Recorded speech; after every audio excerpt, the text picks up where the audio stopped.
plus, mais vous entendre aussi, ça sera vraiment avec un grand plaisir.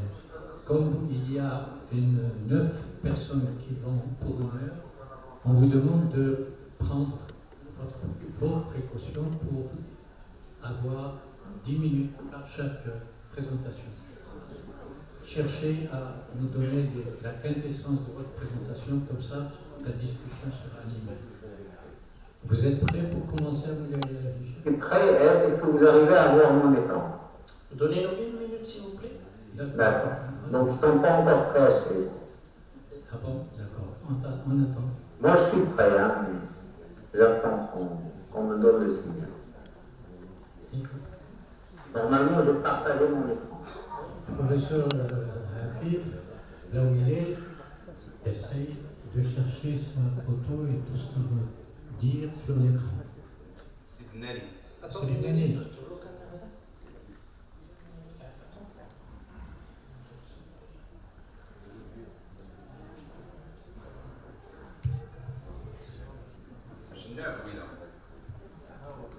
C'est bon?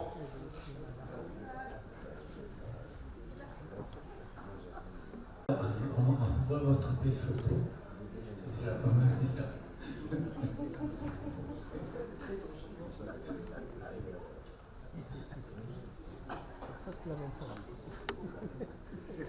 Repartagez votre écran. Ça passe? Super. Attendez, ça ne diffuse pas. Je sais qu'on attend de vous la précision et la... Allez-y à mon initiative. Merci beaucoup, Monsieur le Président. Je salue l'ensemble des présidents de séance et je salue aussi les participants et je remercie la CPP de m'avoir associé à cette manifestation. Et je vais, comme vous l'avez dit, Monsieur le Président, aller à l'essentiel et essayer de faire très vite en respectant le temps qui m'est imparti pour vous parler de la stratégie de riposte de la COVID-19 au Maroc. Alors, je vais passer vite sur les dates que vous connaissez bien pour dire en fait que le premier cas au Maroc, c'était au mois de mars, le 2 mars exactement de l'année 2020. Et en fait, la stratégie de riposte a démarré bien avant, puisque depuis le mois de janvier, il y avait déjà la mise en place de cette stratégie de riposte. Quelques dates épidémiologiques clés, comme on a dit, le 2 mars c'est le premier cas, le 10 mars malheureusement le premier décès. Après une hospitalisation du premier cas en réanimation le 5 mars, le 13 mars le premier cas autochtone et à partir du mois de juillet 2020, le début d'une transmission communautaire avérée. Alors, quels sont les principes de cette stratégie de riposte? Comme vous le savez, suite aux directives éclairées de Sa Majesté le Roi Mohamed VI, le Dieu raciste, une stratégie de riposte a été mise en place et qui visait à contrer, à juguler l'évolution et la propagation de la pandémie, mais aussi à atténuer son impact économique. Et le principe de la riposte, c'est une riposte qui était anticipative, multisectorielle, graduée et adaptée en fonction du développement des connaissances scientifiques, et conforme au règlement sanitaire international, conforme aux recommandations de l'OMS, et c'est une stratégie qui, dès le départ, a assuré l'équité entre les résidents au Maroc, qu'ils soient marocains ou non marocains. Quels sont maintenant les piliers de cette stratégie? Alors tout d'abord, la création d'un fonds spécial dédié à la gestion de la pandémie. Ce fonds a permis la prise en charge des dépenses de mise à niveau du dispositif médical. Il a permis aussi le soutien de l'économie nationale pour faire face au choc qui a été induit par cette pandémie. Et ce fonds a permis la préservation des emplois et a permis l'atténuation des répercussions sociales de la pandémie.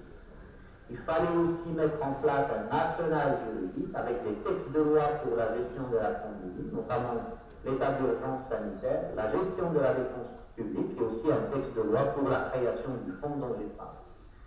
Il y a aussi la production locale des équipements de protection individuelle, et vous savez que le Maroc produit plus de 10 millions de masques par jour au courant de l'année 2020, avec une augmentation de production des unités existantes et l'orientation de l'activité de certaines sociétés de textiles vers la production de ces équipements. Il y a aussi le système d'information performant qui a permis l'identification des personnes éligibles aux aides financières et l'application informatique pour le traçage des cas positifs et des contacts potentiels. Et bien sûr, le Maroc s'est appuyé aussi sur l'expertise scientifique qu'il a déjà eue en gérant d'autres pandémies, notamment celle de la H1N1 en 2000. Alors, pour ce qui est de la gouvernance et de la coordination, donc il y a un pilotage de la stratégie au niveau central et régional avec un comité interministériel de coordination, un poste de commandement central, des PC régionaux, l'institutionnalisation du comité national scientifique et technique de lutte contre les infections respiratoires aiguës et du comité ad hoc de vaccination anti-Covid-19, composé d'experts nationaux qui ont accompagner en fait la riposte à la pandémie par des recommandations de prise en charge et des recommandations concernant la vaccination contre la Covid-19. Il y a aussi l'émission de circulaires ministériels qui ont standardisé la prise en charge des cas de Covid-19. Un effort important aussi dans cette stratégie en matière d'information et de communication, avec une information quotidienne du citoyen, une sensibilisation des citoyens sur les mesures de prévention et de protection, et aussi la réactivité à toutes les informations qui provenaient des différentes régions et la prise des mesures nécessaires à chaque fois. Alors, ce plan national de veille de riposte s'est basé sur une hypothèse de départ avec 3 phases. Une phase 1, donc, où on allait être en fait devant des cas rares sporadiques qui seraient importés de pays où la transmission interhumaine du virus était à ce moment-là existante. Une phase 2 où on allait être en face de clusters de transmission secondaire, et une phase 3 où on allait passer à une transmission communautaire avérée du virus. Alors pour la phase 1, c'était le début, c'est le 2 mars 2020, et c'était le premier cas importé. Et puis, durant la période entre le mois de mars et le mois de juin, on était à la phase des clusters, et à partir du mois de juillet 2020, donc, on était à la phase de transmission communautaire avec des vagues et des périodes importantes. Alors ici, rapidement, le protocole national thérapeutique, c'est la dernière version qui date de août 2021, donc il n'y a pas eu d'autre depuis, avec juste signalé que le Maroc, dans son protocole national, a retenu le traitement par l'hydroxychloroquine et l'azithromycine pour tous les patients, et puis pour les cas graves, donc on a retenu le traitement par le tocilizumab pour les patients qui étaient en malade. Alors, pour ce qui est du renforcement du dispositif de prise en charge, tout d'abord pour l'ambulatoire, on s'est appuyé sur les établissements de soins de santé primaire, sur les structures privées. Il y a eu aussi la création d'hôpitaux de jour dans chaque province et préfecture, et ces hôpitaux étaient attenants aux hôpitaux existants. Donc il y a eu aussi une augmentation des labos qui font la PCR Covid, puisque au départ de la riposte, on était à 3 labos uniquement, et actuellement on est à plus de 170 labos qui font la PCR Covid à travers le royaume. Il y a aussi une augmentation du nombre de scanners qui sont mis à la disposition des médecins pour la prise en charge des patients. On est passé de 99 à 130 dans le secteur public. Un renforcement de la capacité hospitalière avec l'installation de 12 hôpitaux de campagne pour la prise en charge des patients avec une capacité de 1400 lits de réanimation et de soins intensifs. Donc les lits de réa sont passés de 684 à 5236 pour répondre aux besoins d'hospitalisation au cours de la pandémie. Et les lits d'hospitalisation en dehors de la réa sont passés de 22 000 lits à 28 300 lits pour répondre toujours aux besoins d'hospitalisation. Avec, pour régler le problème du besoin en oxygène, l'installation de 34 générateurs d'oxygène au niveau de 34 hôpitaux répartis sur les 12 régions du royaume. Alors, les taux épidémiques du Maroc, c'est ce que vous voyez sur cette diapositive, avec la phase 1 et 2 entre le mois de mars et le mois de juillet, et puis une phase 3 de transmission communautaire à partir du mois de juillet 2020. Et comme vous le voyez, le Maroc, donc, il a en fait vécu 3 vagues jusqu'à présent.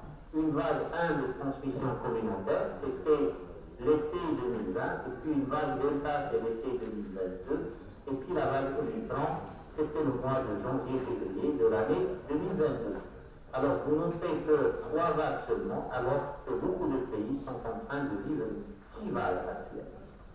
Alors, les décisions clés qui ont fait qu'on a vécu que 3 vagues, donc il y a eu le confinement de départ, la levée de confinement nous a donné la première vague, après on a évité les vagues avec des restrictions de voyages internationaux, le couvre-feu du Ramadan, l'assouplissement des mesures restrictives nous a donné la vague Delta, et puis il y a aussi donc, la mise en place des restrictions de voyage qui nous ont fait éviter une autre vague, et par la suite donc, on a vécu la vague Omicron comme le reste du monde. Alors actuellement, donc, il y a une petite remontée des cas de Covid-19 au Maroc. On est peut-être en train d'amorcer, je ne dirais pas une vague, parce qu'on reste à une situation qui est relativement contrôlée jusqu'à présent. Donc on espère qu'on va rester dans ces situations. Alors je vais passer sur ces détails, donc, mais comme vous le voyez déjà sur cette diapositive, donc en bleu c'est le nombre de cas et en rouge donc c'est les décès. Vous voyez que la vague qui a entraîné le plus de décès, en fait, c'était la vague Delta. Il y avait beaucoup plus de cas pour la vague Omicron, mais moins de décès. Et ça, donc, on en a parlé depuis tout à l'heure.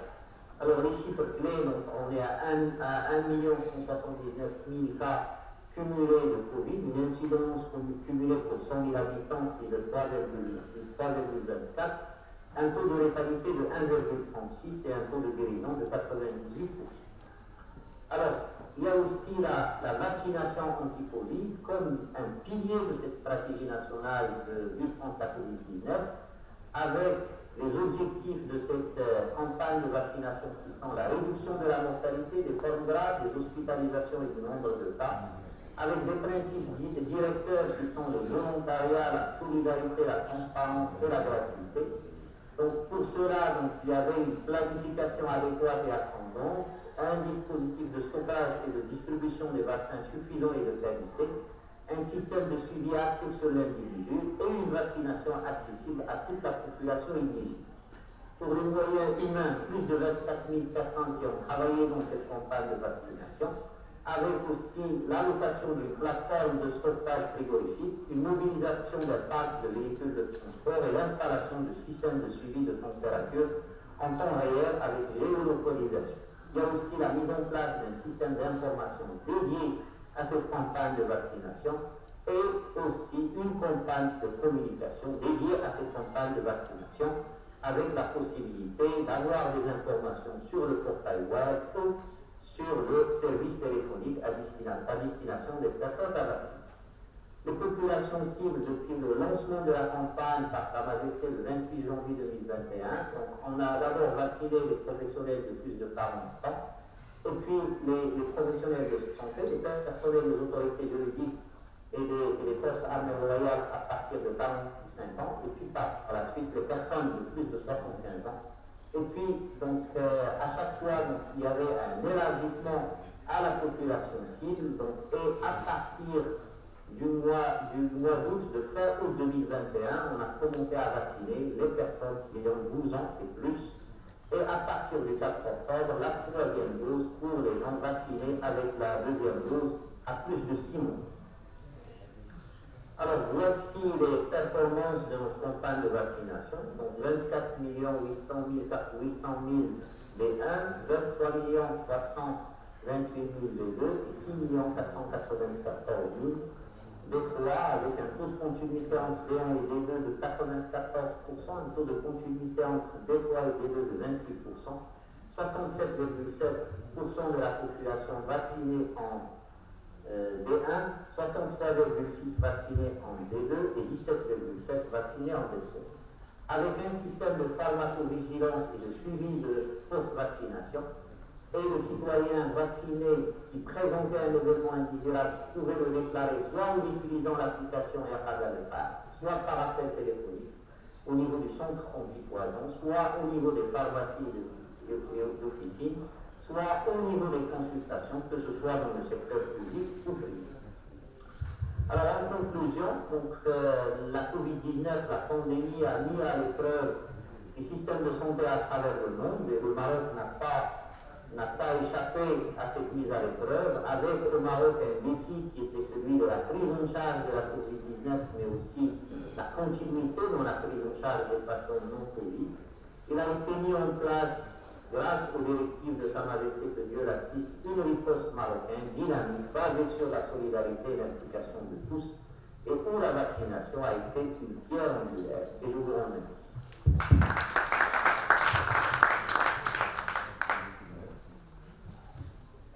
Merci beaucoup pour ce exposé, ce que nous avons eu pendant cette période. Tout a été dit, depuis la stratégie, ceci et cela, et tout, c'est exactement comme ça que ça se passe, que ça s'est passé, et ça continue encore à être sur le terrain. Merci beaucoup, Moulay Hicham, de cette clarté et surtout de cette concision. Merci. Une question ou deux, un commentaire ou deux. Pour passer à la deuxième présentation. Monsieur Esselmo de Mauritanie pour faire sa présentation. Donc à vous la parole.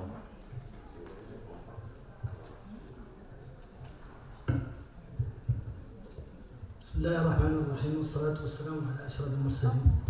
Merci Monsieur le Président, merci pour l'assistance, merci pour la CP, pour l'occasion également de partager, d'assister à ce congrès intéressant et partager l'expérience de la montagne. Vous allez voir, les stratégies se suivent un peu, se ressemblent évidemment, à quelques différences près. Et rapidement également, de quelques événements clés. À l'instar de la communauté internationale, c'est en 2019, que la déclaration de la pandémie a été sentie chez nous. Et puis le 13 mars, exactement, l'enregistrement du premier cas, je pense que c'est pas le d'ailleurs des cas marocains, 1 ou 2 jours, je crois. Puis il y a tout de suite la cascade de mesures prises évidemment pour monter cette stratégie de riposte, création d'un comité de gouvernance à un haut niveau politique, ça veut dire un comité interministériel. Création d'un comité scientifique qui devait travailler sur le terrain, et puis évidemment les fonds de solidarité, l'initiation d'une stratégie de riposte, et puis le 30 mars 2020, on enregistre les premiers décès liés au Covid. Ce sont un peu quelques dates qui ressemblent vraiment aux dates qui viennent d'être présentées par Moulay Hicham. Alors, on a eu dans le cadre de cette riposte, on a évidemment quelques mesures qui ont été prises. Tout d'abord, une élaboration de mise à jour d'un plan national de riposte, mise en place d'un système de recherche active des cas suspects, notamment au niveau des frontières, la mise en place d'un système d'investigation des cas positifs et de suivi des contacts, et puis la mise en place d'une stratégie de confinement des cas dépistés. Et après, évidemment, quand on a commencé à avoir le premier décès, un dépistage systématique de tous les décès, quels qu'ils soient, pour voir si on ne passe pas à côté d'un décès qui est lié au Covid. Et puis, en confinement des voyageurs et le dépistage au 14e jour de leur arrivée. Donc, aux frontières, on a accueilli tous les hôtels ont été dédiés à cette riposte et tous les voyageurs partaient directement de l'aéroport dans ces hôtels pour être confinés pendant 14 jours et on faisait le dépistage 14 jours avant de les libérer. Et puis, mise en place d'un centre de tri et de codification des prélèvements, mise en place d'un système de veille communautaire sur tout le territoire, la mise en place des équipes d'intervention rapide dans certaines régions, parce que la Mauritanie est un pays vaste, dont des fois pour certaines régions l'accessibilité géographique est difficile, et donc il a fallu décentraliser un peu cette mesure pour qu'on puisse ne pas passer à côté, surtout notamment au niveau des frontières, parce que la Mauritanie a plusieurs frontières qui sont pas souvent relativement mal contrôlées. Mise en place d'un système de collecte, d'analyse des données et de partage d'informations avec tous les acteurs impliqués dans la riposte.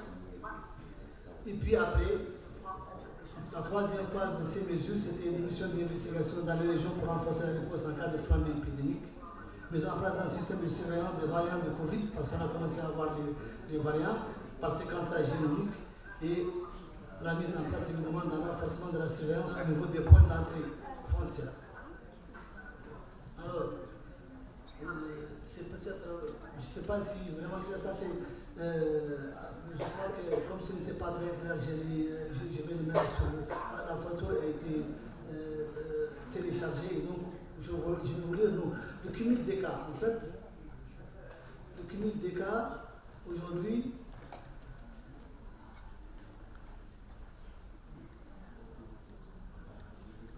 Le cumul des cas, c'est 59 275 cas confirmés jusqu'à ce jour, dont 108 cas actifs, ça c'est au 16 juin, au 15 juin 2022, dont 108 cas actifs suivis, 982 décès et 58 185 guérisons.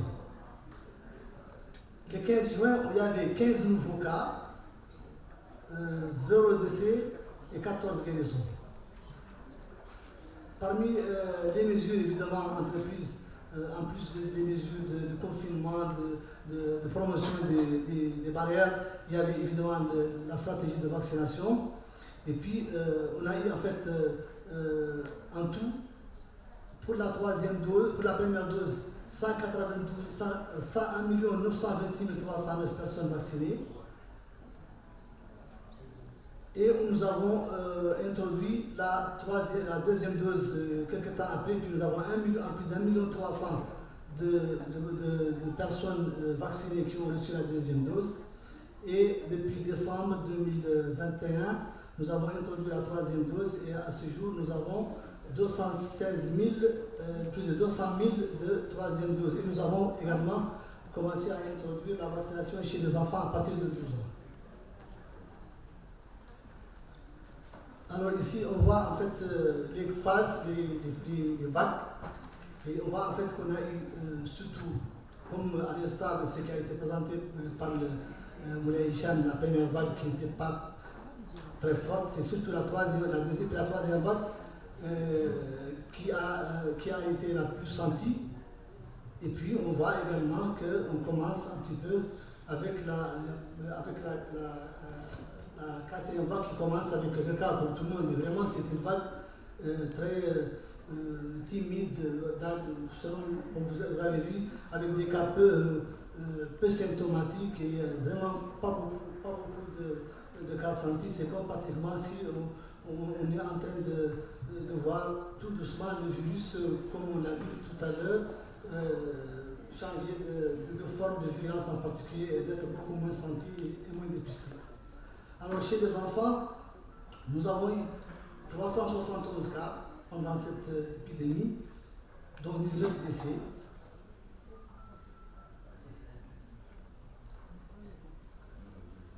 Et voilà, donc par rapport à la vaccination, nous avons eu d'abord surtout le Sinopharm qui a été choisi.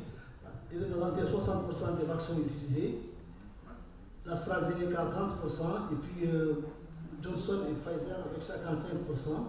Nous avons évidemment choisi le schéma vaccinal, comme je l'ai dit, 3 doses, et nous avons introduit à partir de 12 ans depuis décembre dernier. Alors, c'est plus visible ici par rapport à la couverture. Donc, au moins une dose, nous avons 1 926 309, soit 68% de la cible nationale.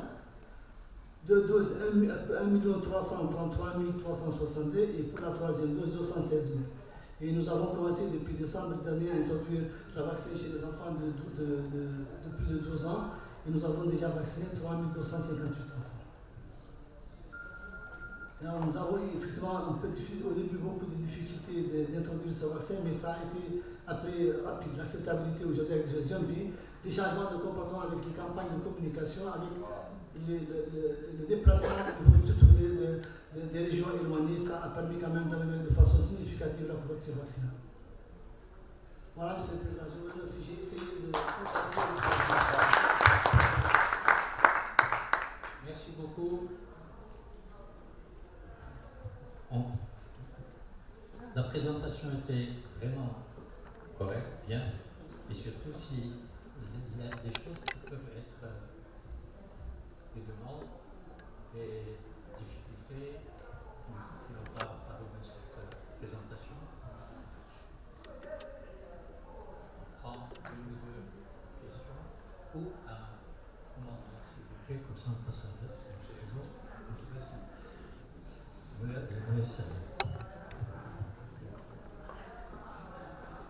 Je crois qu'on a les mêmes difficultés pour la troisième dose. Parce que nous, pour les 2 doses, on est à 78% de la cible.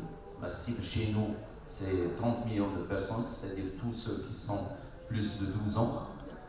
Et donc nous sommes à 78%, à 23 350 000 personnes qui ont été vaccinées par les 2 doses.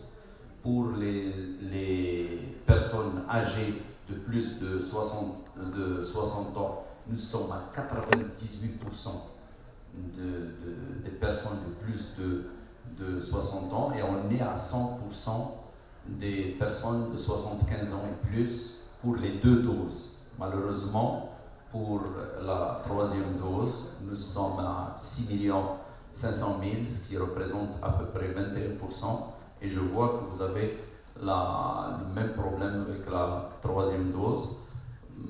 Concernant les enfants de plus de 12 ans, nous sommes à 90% de la cible. C'est ce qui a fait que nous avons pu avoir une scolarité en présentiel et que actuellement, ce qu'on voit le plus aussi, c'est les enfants de moins de 12 ans qui sont les plus atteints dernièrement et qui transmettent soit à leurs parents, soit à leurs grands-parents. Mais au niveau du comité technique de vaccination avec à sa tête M. le Président, professeur Mouletta Al-Alaoui, comme on n'a pas enregistré de cas graves pour les enfants de moins de 12 ans en réanimation de décès, nous avons estimé que ce n'était pas une priorité de vacciner les enfants de moins de 12 ans.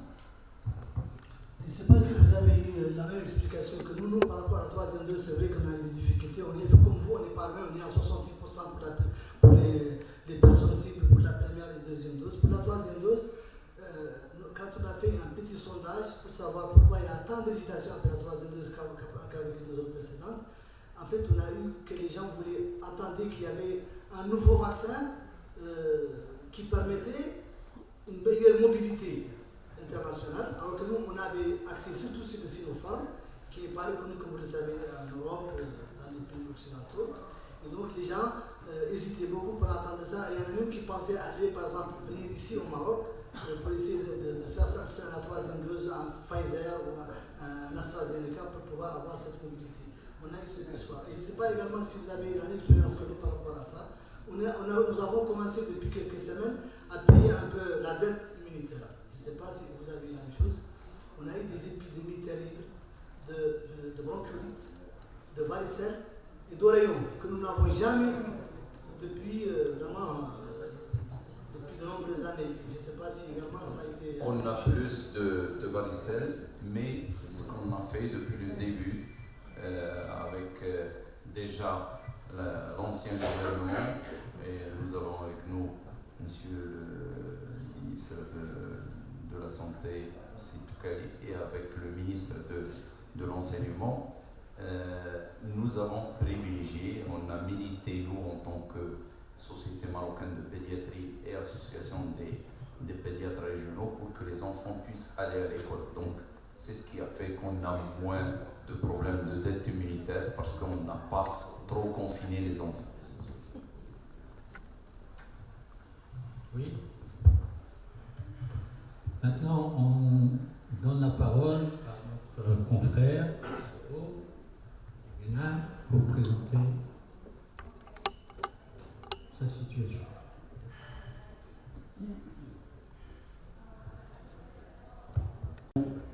Nos confrères africains, nous avons entamé une coopération étroite au niveau de la pédiatrie, suivant les hautes directives de Sa Majesté qui privilégient tout ce qui est rapprochement et développement sud-sud. Si vous êtes prêt, commencez. Merci. On vous écoute. Je suis le docteur Sabo, je suis professeur de pédiatrie au Université du Bénin. Je suis là aussi en tant que président de la PONF, de l'Association des pédiatres d'Afrique noire francophone, que je représente. Je devais laisser mon mandat depuis quelques mois, mais grâce au Covid, je fais comme le président africain. Je continue toujours à garder le pouvoir. Voilà. Voilà. Donc, je vais partager avec vous le bilan de la prise en charge de Covid au Bénin.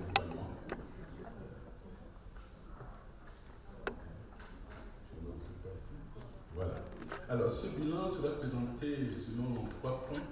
Le premier point, c'est on va parler des points saillants de la prise en charge. On va aussi voir la situation épidémiologique de la Covid au Bénin.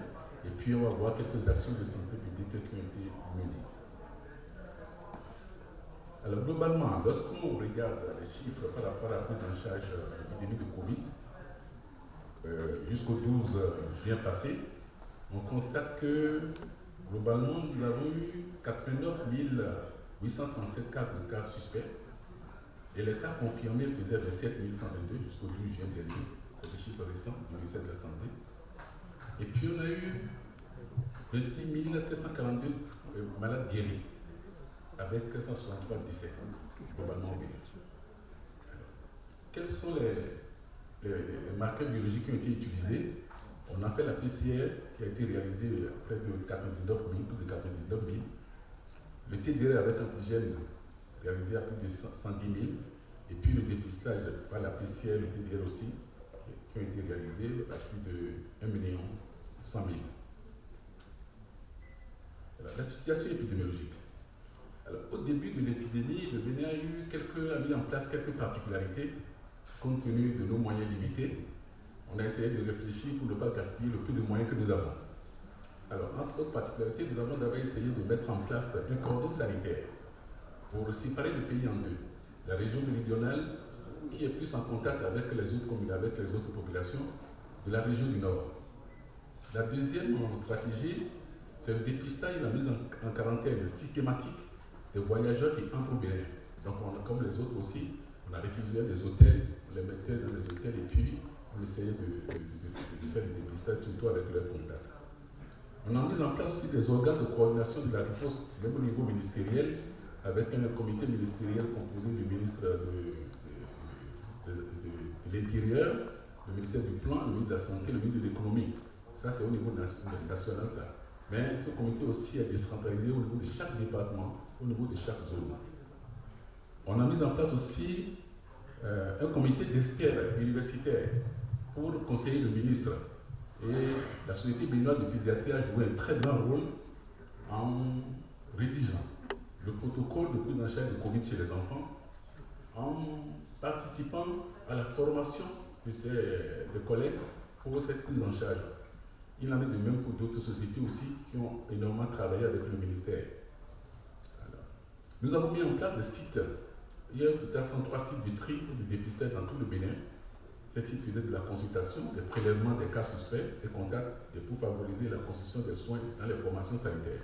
Parce qu'on n'a pas voulu, au départ, mélanger les cas de Covid avec les autres malades.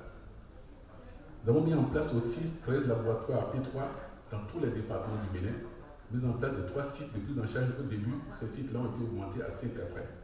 Et puis, il y a des centres de call center pour le signalement des voyageurs et aussi pour la population pour qu'elle puisse s'informer lorsqu'elle a des inquiétudes. Il y a aussi la campagne de vaccination avec l'intégration des enfants de plus de 12 mois. Voilà les stratégies innovantes que le Bénin a eu à mettre en place. Alors, quels sont nos résultats?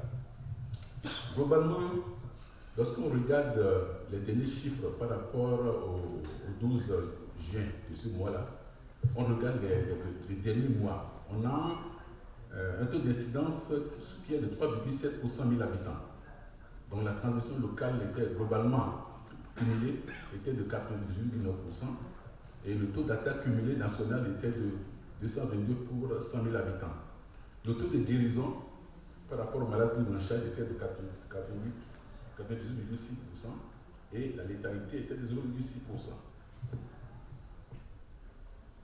Alors, lorsqu'on regarde, parce qu'on a continué, comme vous le voyez, à la surveillance, et ces derniers mois, on a vu quand même que par rapport au nombre de cas que nous avons reçus, il y a globalement 208 cas ces derniers mois. Et dans ces 208 cas-là, nous avons des enfants de moins de 15 ans qui étaient au nombre de 13. Les autres étaient constitués par des enfants de plus de 15 ans et des adultes. D'une manière cumulée, depuis le début de la prise en charge de l'épidémie, les enfants de 15 ans qui ont présenté le Covid étaient au nombre de 1489. Voilà. Et c'est avec globalement un nombre de femmes qui étaient de 14 287 et le nombre d'hommes de 12 835 globalement. Alors les départements, on a regardé un peu pour voir dans quel département les gens étaient plus infectés. Comme je disais tantôt, c'était dans les départements du sud. Ça, on peut passer là-dessus. Voilà, ça, cette courbe-là nous montre tout ce qui s'est passé par rapport aux différents pics qu'on a eu par rapport à cette épidémie. Et nous avons perdu beaucoup. Le nombre de cas a triplé dans la période de août, septembre et octobre dernier, 2021 plutôt, où nous avons perdu énormément. Le nombre de cas a augmenté, mais on a perdu énormément, dont même 4 collègues enseignants à la faculté qui sont décédés de Covid pendant cette période. Voilà. Je vous parlais tantôt des sites de prise en charge qui ont été installés pour prendre en charge lorsque on dépistait quelqu'un, on l'amenait sur ces sites-là pour que la personne soit prise en charge. Au départ, il y en avait 3, mais finalement, il y a 5 sites et il y avait 387 lits disponibles au niveau de ces 5 sites. Je vous demande de regarder les chiffres en rouge, notamment le nombre de cas sur les sites de prise en charge. Parce qu'on a continué à surveiller ces derniers temps-ci, depuis le début de l'année, il y a une régression, il y a une diminution du nombre de cas. Mais à partir du mois de juin, on a constaté que le nombre de cas a commencé à augmenter en passant de 1 à 4. Il y en a de même pour les cas graves qui sont passés de 2 à 4. Voilà. Quels sont les points d'attention? Les points d'attention qui nous frappent actuellement, c'est que nous avons constaté que 46% des cas enregistrés dans les 6 départements, 46% des cas sont enregistrés dans les 6 départements du Sud sur 12, que 8,6% d'enfants étaient infectés pendant la période, toute la période, d'accord, et que les cas notés au Bénin étaient essentiellement des cas communautaires. Donc on a moins de 10% de cas importés, d'accord.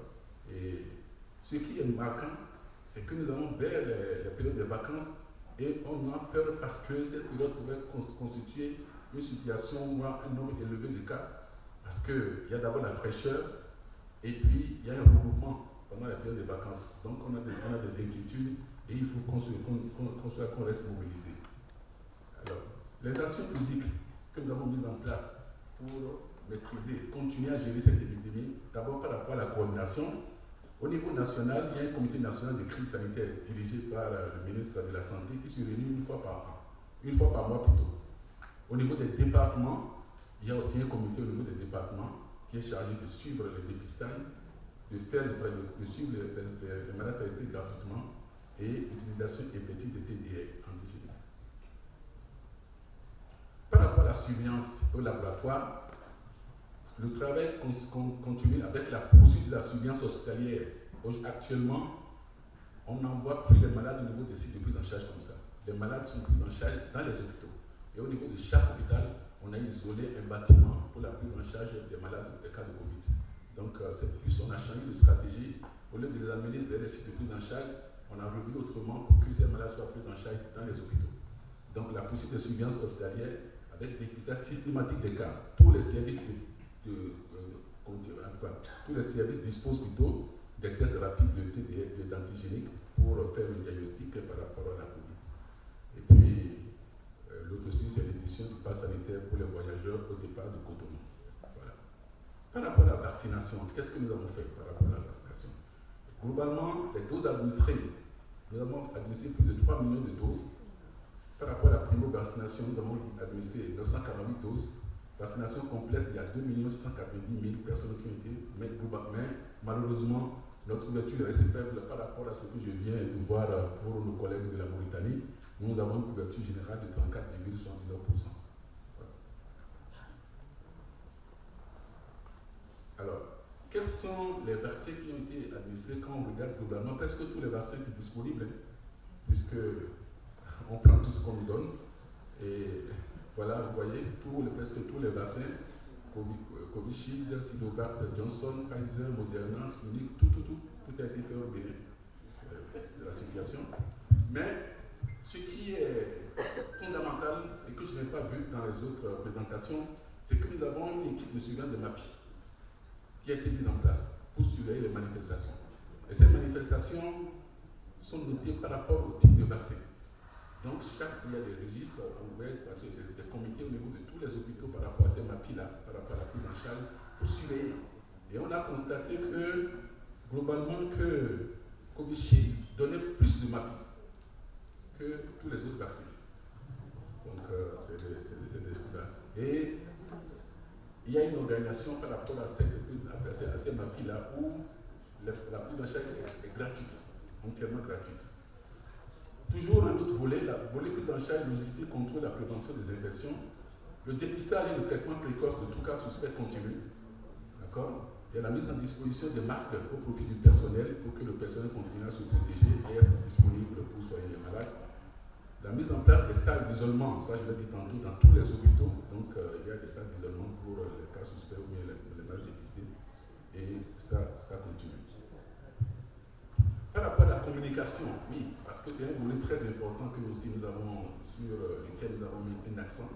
On a relancé la division des messages par les crieurs publics. Les crieurs publics, c'est des gens c'est comme des griots au Sénégal ou bien du Mali, donc qui annoncent les nouvelles dans les villages. Donc ces crieurs publics-là, on a continué à leur demander de continuer à porter des messages sur le cas de Covid, parce que les populations ont l'impression que le Covid n'existe plus.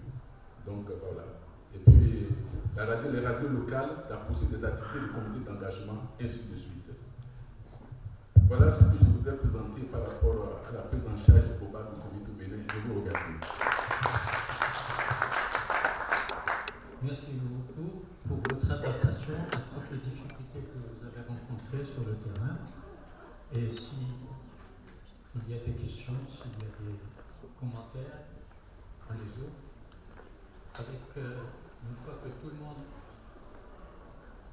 a parlé de ça, on va ouvrir un débat général.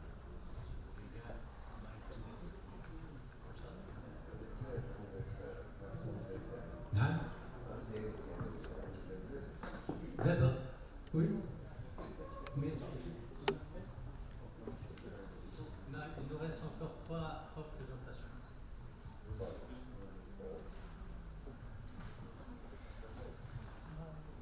Bien. Merci. Merci beaucoup. Merci. Donc s'il n'y a pas de questions, Il n'y a pas de questions.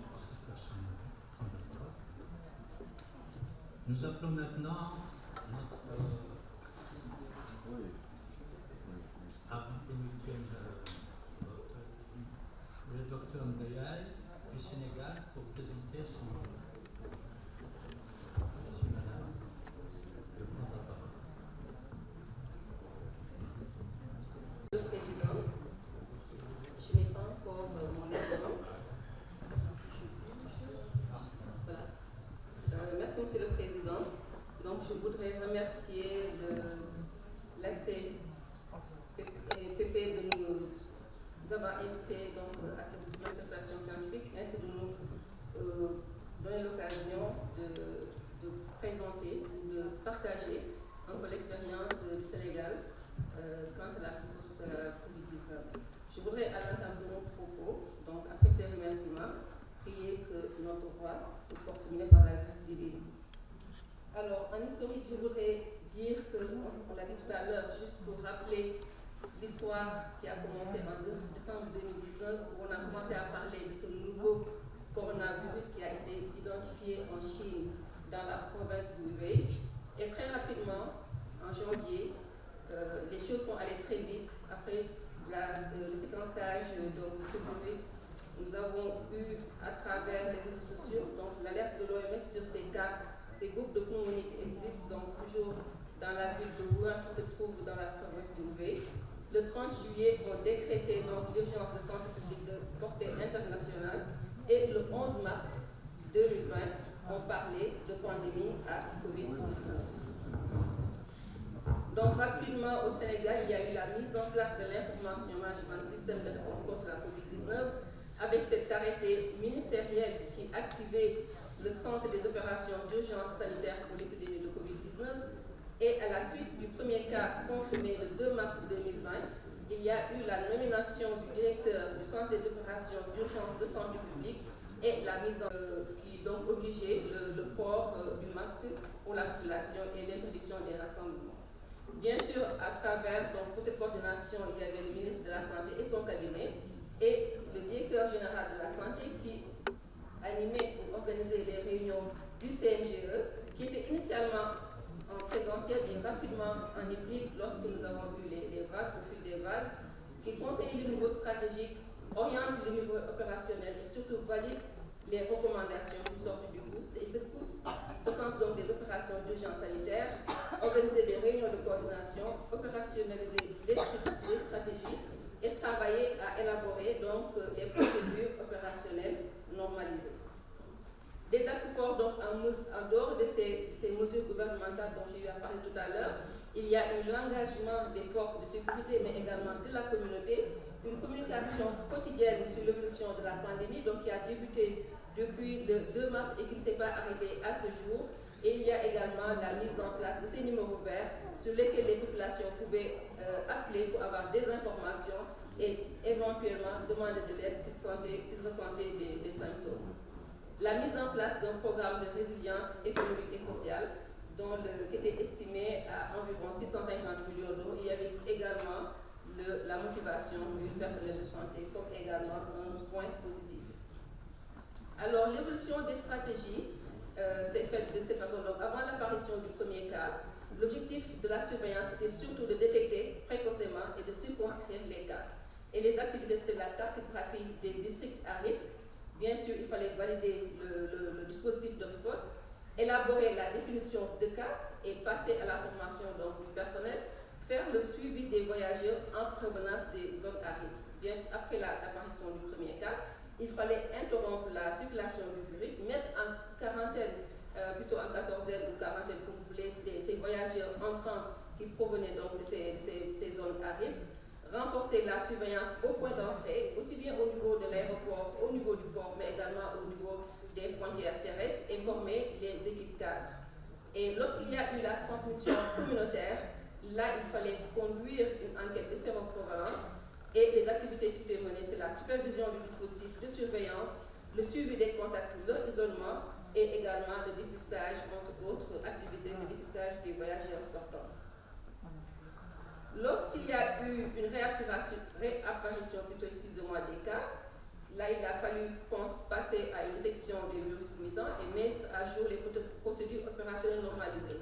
Mais il faut dire que la prise en charge et tout ce qui est dans stratégie de prise en charge des patients évoluait en fonction de l'évolution des vagues. Il fallait en ce moment-là faire le suivi des voyageurs entrants, le suivi des contacts et le testing des contacts vulnérables, puisqu'on était déjà dans une phase de transmission communautaire. Il n'y avait plus d'intérêt à tester toutes les personnes qui étaient en contact avec une personne infectée par le coronavirus. Et en cas d'épidémie, l'objectif était de détecter les situations anormales, identifier les clusters et surtout rechercher les mutations du virus. La vaccination, elle a débuté au Sénégal le 23 février, précisément 2021. Il faut dire qu'elle n'a pas eu en fait vraiment l'adhésion entière de la population, parce que comme vous le voyez sur cette diapositive, seuls 24% plutôt de la population a pu recevoir la première dose, et pour les personnes complètement vaccinées, on est qu'à 9,86%. Mais il faut dire que ce qui a aidé vraiment à circonscrire l'épidémie, c'est le fait qu'après les vagues, moi je dirais de façon non scientifique que Delta et Omicron ont vacciné la population, puisqu'il y a une forte contamination en ce moment, une forte transmission communautaire, et les études de séroprévalence qui ont été faites ont pu montrer des chiffres qui avoisinaient 90%, et dans certaines régions, comme la région sud du Sénégal, on était même à une séroprévalence de 98%. Donc je vous ai mis sur cette diapositive les vaccins qui étaient disponibles. Tout au début, nous avons eu le Sinopharm, puis 2 mois après l'AstraZeneca, le Johnson & Johnson qui est apparu en juillet 2021, puis le Pfizer. Et les personnes cibles initialement, c'est d'abord les personnels de santé qui ont été vaccinés, donc les travailleurs de la santé en priorité, puis les personnes de plus de 60 ans qui étaient vulnérables, et cette stratégie a évolué jusqu'à aujourd'hui. Les enfants de plus de 12 ans peuvent être vaccinés. Il a fallu bien sûr élaborer des documents pour la planification, pour la planification donc, de la riposte. Il y a eu d'abord ce plan national de préparation et de réponse en cas d'épidémie du nouveau coronavirus. Donc ça c'était juste avant qu'on ait le premier cas. puis le plan de contingence multisectoriel qui a été donc élaboré, la première phase, puis la phase 2. La réponse, le plan d'action incident.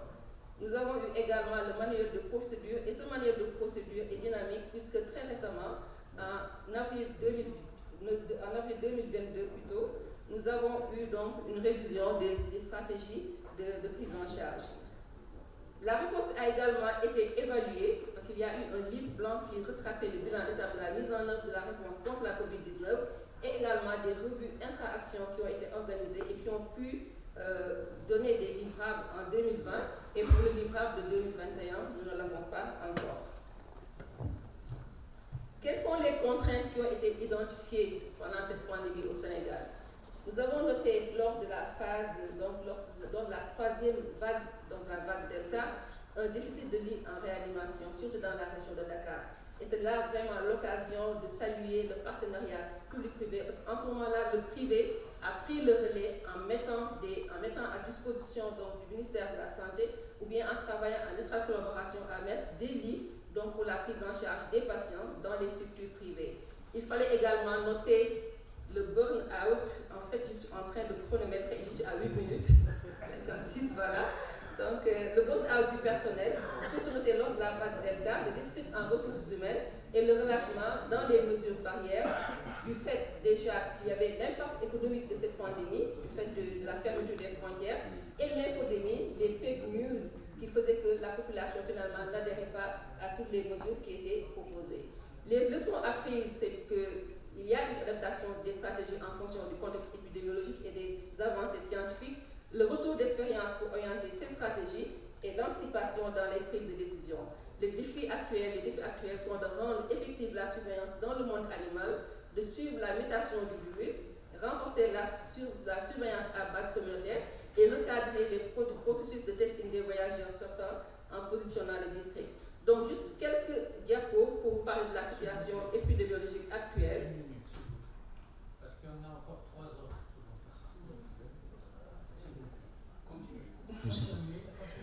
Merci. Donc, vous avez donc ces chiffres qui montrent un peu comment ont évolué les vagues au Sénégal. La mortalité, effectivement, en fonction des vagues, qui a été importante lors de la troisième vague, la vague Delta. Les données pédiatriques, avec peu de décès, 3 décès reportés au niveau national. Les chiffres du jour. En conclusion, dire juste que cette pandémie nous a permis d'évaluer le niveau de résilience de notre système de santé, d'équiper de renforcement des équipements dans les structures de santé et d'avoir une autre façon de voir les soins par la prise en charge des cas à domicile, la consultation à distance et surtout la réorganisation du travail par les réunions et les formations en ligne. Je vous remercie de votre attention.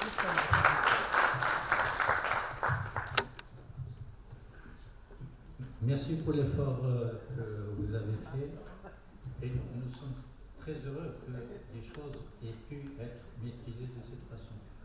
Parce qu'il y a une question qui est liée aux stratégies adaptatives. Ce que nous entendions et nous disions dans la presse et ainsi de suite, c'est que le COVAX n'arrivait pas à vous donner tous les vaccins qu'ils avaient prévus et vous affrontiez à ce moment-là sur le terrain des situations vraiment difficiles à gérer. Et heureusement que les choses continuent parce que vous êtes avec des adaptations et tout le système. Nous avons Madame la représentante de l'OMS en vidéo. On va lui donner 5 minutes pour faire son discours qu'elle veut absolument nous envoyer. Vous la prenez, s'il vous plaît. Bonsoir. J'espère que vous m'entendez. J'ai malheureusement eu énormément de mal à entendre les 2 précédents orateurs. Donc je sais que la précédente était une oratrice, donc j'espère que de mon côté, vous m'entendez bien.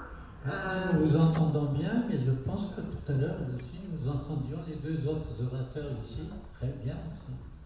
Oui, ben malheureusement, je ne sais pas ce qui s'est passé, mais il y a probablement quelque chose j'ai entendu M. Rafif très clairement, et puis voilà, c'était les 2 derniers. Mais en tout cas, j'ai pu comprendre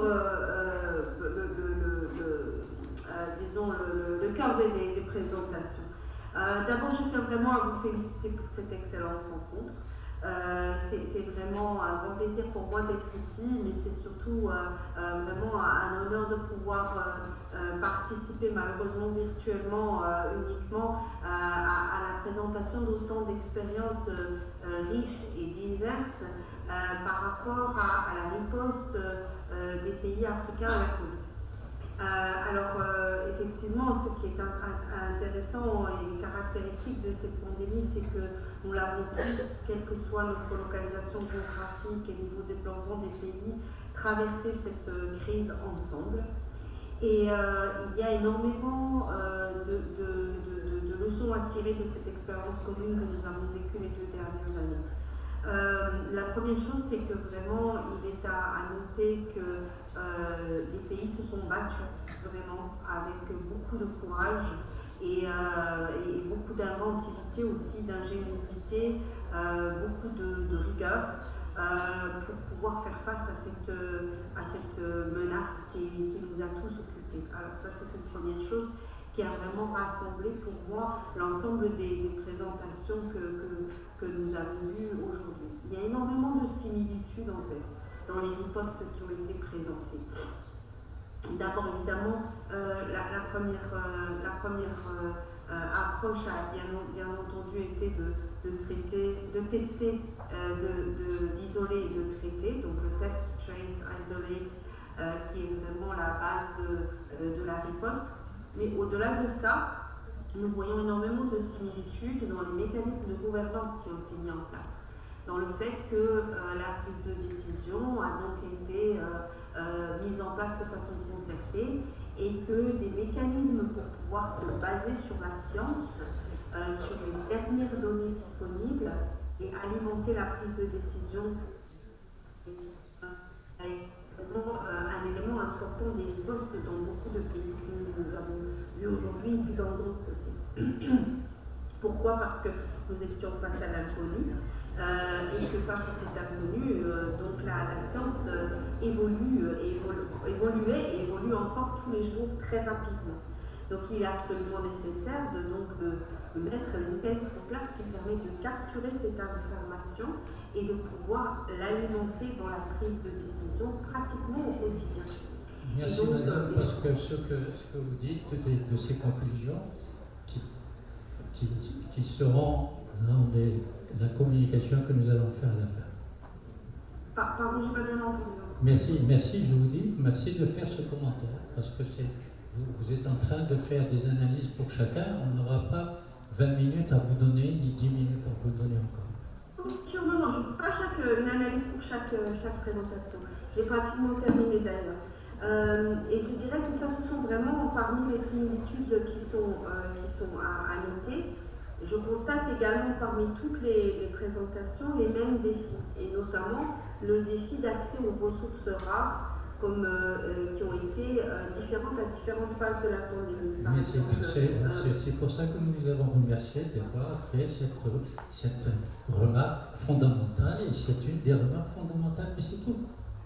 Et le reste, je ne sais pas ce que vous allez dire après. Pardon, malheureusement, je ne comprends pas ce que vous attendez de moi, mais c'est pas grave, je pense que... Mais je vais conclure là. On vous a donné pour faire un commentaire et puis c'est tout. On ne peut pas vous donner de faire un discours. Pardon, eh bien dans ce cas, voilà, j'ai fini mes commentaires, je vous remercie pas. Merci beaucoup. Merci Madame Bekdivi pour votre commentaire, et on vous remercie infiniment. Parce qu'on est en retard sur le programme et donc on ne peut pas s'étaler sur les commentaires. Donc on passe sans tarder, on passe à Madame Amon Dick de la Côte d'Ivoire. À vous la parole. Je remercie l'association casablancaise des pédiatres privés d'avoir associé la Côte d'Ivoire pour cette table ronde. Donc la Côte d'Ivoire, c'est